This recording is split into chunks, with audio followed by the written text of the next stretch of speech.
संत सम्राट सदगुरु कबीर साहब उत्तर प्रदेश की प्रसिद्ध नगरी काशी में हुए।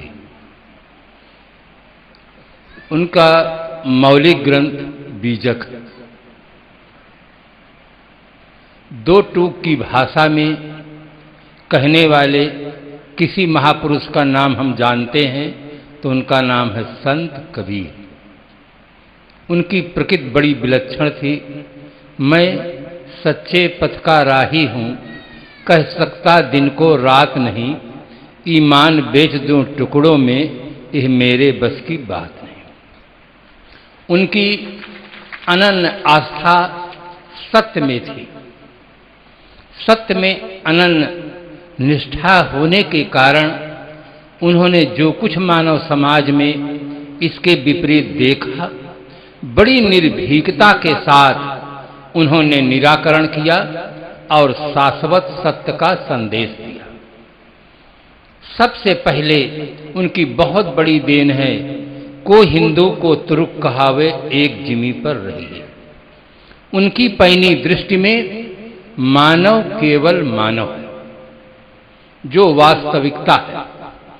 इंसान को इंसान की तरह देखना सीखो, सबके साथ सुंदर व्यवहार करना सीखो, सब पंथों ग्रंथों की वाणी को परखना सीखो, सब में से सत्य सार ग्रहण करना सीखो।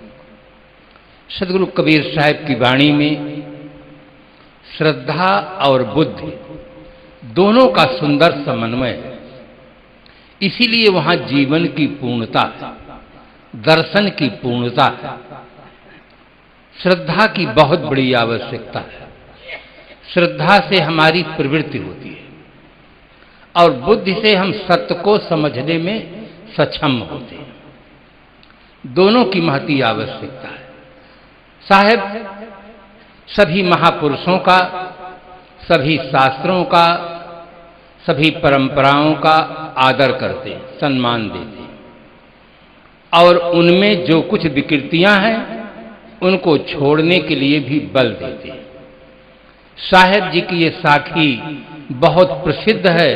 साधु ऐसा चाहिए जैसा सूप सुभाए, सार सार को गह रहा थोथा दे उड़ाए। सांप्रदायिक जगत में विचारों में संकीर्णता बहुत है, विचारों की विकृति बहुत है। साहब के जमाने में भी मंदिर और मस्जिद को लेकर विवाद होता था और वो आज भी है। अगर विचारों में उदारता आ जाए, वास्तविकता का बोध हो जाए, विश्व विभिन्न विचारों का केंद्र है। विश्वास अनेक होते हैं और विवेक एक होता है। सभी के विश्वास एक समान नहीं हो सकते। मानव अनेक देशों में, अनेक प्रांतों में, अनेक क्षेत्रों में, अनेक संप्रदायों में, अनेक गुरुजनों के मध्य बटा हुआ है। इसलिए उनके विश्वास अलग अलग होंगे। मंदिर वाले जाकर मंदिर में उपासना करें, मस्जिद वाले जाकर गिरजाघर में इबादत करें, मस्जिद वाले जाकर नमाज पढ़ें, इबादत करें, ईसाई गिरजाघर में जाकर प्रार्थना करें, गुरुद्वारा में जाकर लोग इस प्रकार से अरदास करें, किंतु मूल में समझें कि इनके मूल में आदमी न हो तो न मंदिर बन सकता है, न मस्जिद बन सकती है, न गिरजाघर बन सकता है, न गुरुद्वारा बन सकता है। मंदिर, मस्जिद, गिरजाघर का, गुरुद्वारा का बनाने वाला आदमी, इन स्थानों पर जाकर श्रद्धा सुमन समर्पित करने वाला आदमी। इसलिए आदमी मूल है। अपने अपने विश्वास के अनुसार सभी लोग अपने उपासना स्थल में जाकर उपासना करें, किंतु आदमी के साथ सुंदर व्यवहार करें। अगर इस प्रकार का दृष्टिकोण हो जाए, हम अपने आराध्य देव की उपासना करते हुए दूसरे के आराध्य देवों का आदर करना सीख लें, तो सदा के लिए झगड़ा समाप्त हो सकता है, सांप्रदायिक कटुता समाप्त हो सकती है। विचारों में उदारता की बहुत बड़ी आवश्यकता है। आदमी ठीक हो जाए तो सारी व्यवस्था ठीक हो सकती है। सब ठीक हो जाए, केवल आदमी भर ठीक ना हो तो कोई व्यवस्था सुव्यवस्था नहीं हो सकती। सरकार सड़क बना देती है, आदमी ठीक नहीं है तो सड़क को शौचालय बना देता है, रास्ता से निकलना मुश्किल हो जाता है। सरकार पैसा देती है कि समाज की सेवा में लगे, आदमी सही नहीं है तो पैसा बहुत कम लगता है, बीच में ही सब लोग खा जाते हैं। आदमी ठीक होगा तभी सभी व्यवस्था ठीक होगी। यह दूरदर्शी दृष्टिकोण सदगुरु कबीर साहब में था। इसीलिए उन्होंने अपने मौलिकृत बीजक में कहा, सकलो दुर्मत दूर करु, अच्छा जन्म बनाओ। अच्छा जन्म बनाने के लिए सदगुरु कबीर साहब समग्र मानव जात के लिए एक संदेश दिया कि अच्छा जन्म बनाओ, अपने जीवन को अच्छा बनाओ। आदमी के पास चीजें चाहे जितनी अच्छी हों, मकान चाहे जितना अच्छा हो, धन चाहे जितना अधिक हो, अगर आदमी का जीवन अच्छा नहीं होगा तो सुख और शांति गूलर का फूल हो जाएगा। सारी व्यवस्था अव्यवस्था के रूप में बदल जाएगी। सबसे पहले जरूरत है कि आदमी अपने जीवन को अच्छा बनाए। और आज आदमी एक बहुत बड़ी भूल कर रहा है, अपने जीवन को छोड़कर बाकी सब चीजों को अच्छा बनाने में लगा है। अपने जीवन को छोड़कर, अपना तो कुछ भी पा जाए, खा सकता है, कुछ भी पा जाए, कर सकता है, पी सकता है, अपने को छोड़कर सब कुछ ठीक करने में लगा हुआ। एक शायर की बात मुझे याद आती है, लाखों फूल कम हैं गला के सजाने को, एक भूल काफी है जिंदगी भर रुलाने को। अगर एक भूल आदमी कर जाता है, अपने जीवन का सुधार नहीं करता है, तो जीवन भर रोने के लिए एक ही भूल काफी है। आदमी की एक दार्शनिक ने परिभाषा दी कि हंसने वाले प्राणी को मनुष्य कहते हैं, और आज देखा जा रहा है हंसने का सौभाग्य हमें मिला है, किंतु अपने को भूल जाने के कारण इस धरती तल पर सबसे ज्यादा रोने वाला अगर कोई प्राणी है तो आदमी। जहां देखो वहां आदमी रो रहा। अगर आप टेलीविजन खोल देंगे तो वहां भी रोने वाले मिल जाते हैं, सब जगह आदमी रोने वाला मिल जाता है। इसलिए सदगुरु कबीर साहब का ये अमर संदेश है कि अच्छा जन्म बनाओ, अपने जीवन को अच्छा बनाओ। अगर अपने जीवन को सार्थक बनाना चाहते हो, सुखी जीवन जीना देखना चाहते हो, स्वतंत्र जीवन देखना चाहते हो, आज किसी भी व्यक्ति से आप पूछें कि आप स्वतंत्र जीवन जीना चाहते हैं या परतंत्र, तो क्या लोग बताएंगे? स्वतंत्र जीवन जीना चाहते हैं। स्वतंत्र का अर्थ क्या है? स्व माने अपना, तंत्र माने शासन, अपना शासन हो स्वतंत्र। जब मन इंद्रियों का शासन हम पर होता है तो हम परतंत्र हो जाते हैं, और जब हमारा शासन मन इंद्रियों पर होता है तब हम स्वतंत्र होते हैं। ताश में 52 पत्ते होते हैं, 3 फोटो आदमी के रहते हैं, एक गुलाम, एक बेगम, एक बादशाह। लोग खेले बहुत होंगे पर कभी सोचे नहीं होंगे कि दहला लहला दहला के बाद गुलाम बेगम बादशाह क्यों बनाया गया। मनुष्य एक बुद्धिजीवी प्राणी है। A word to the wise, बुद्धिमान के लिए संकेत पर्याप्त होता है।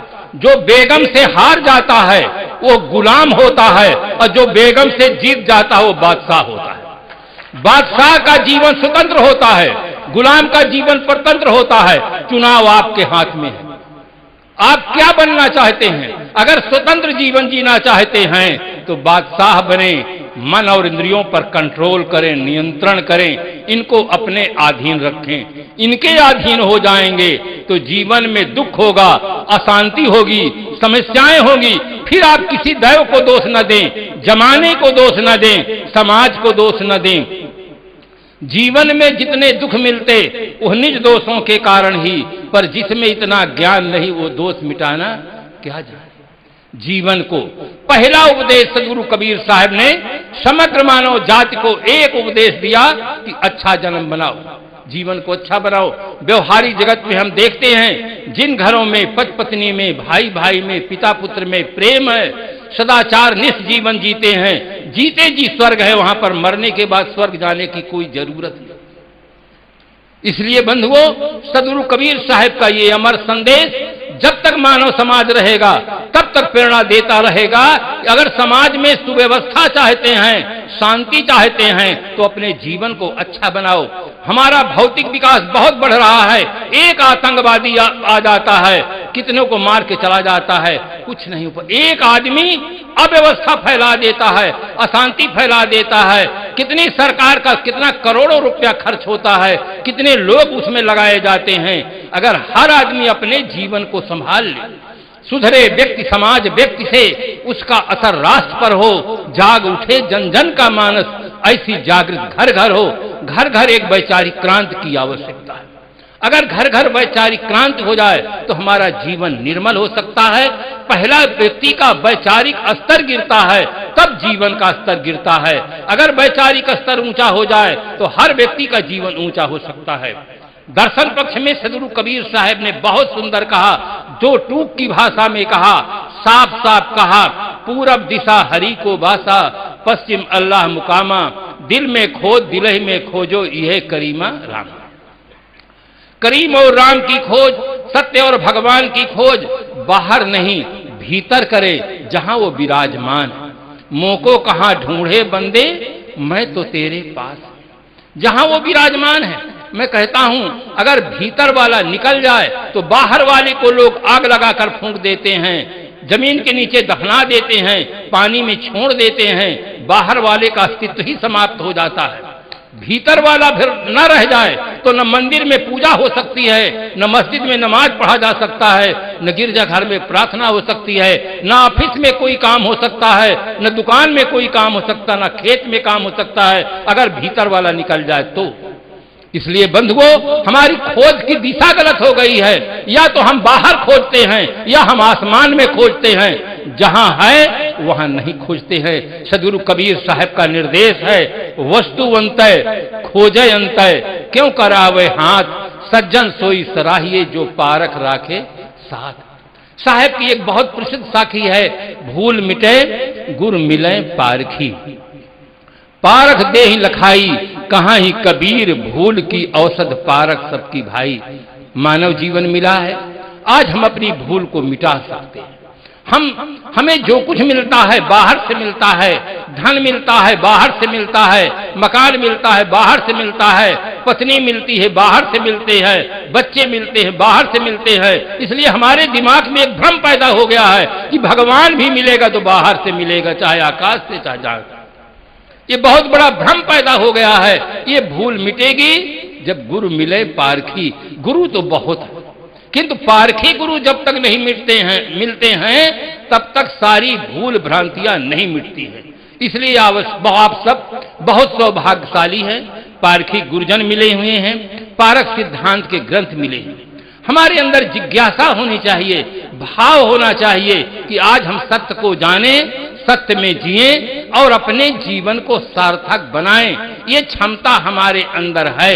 सदगुरु कबीर साहब ने बहुत बल दे करके कहा, भाग्यवाद दैववाद के इंकलाब करते हुए कहा, कर वहिया बल आपनी, छाड़ वीरानी आस, जाके आंगन नदिया बहे, सोकस मरे प्यास।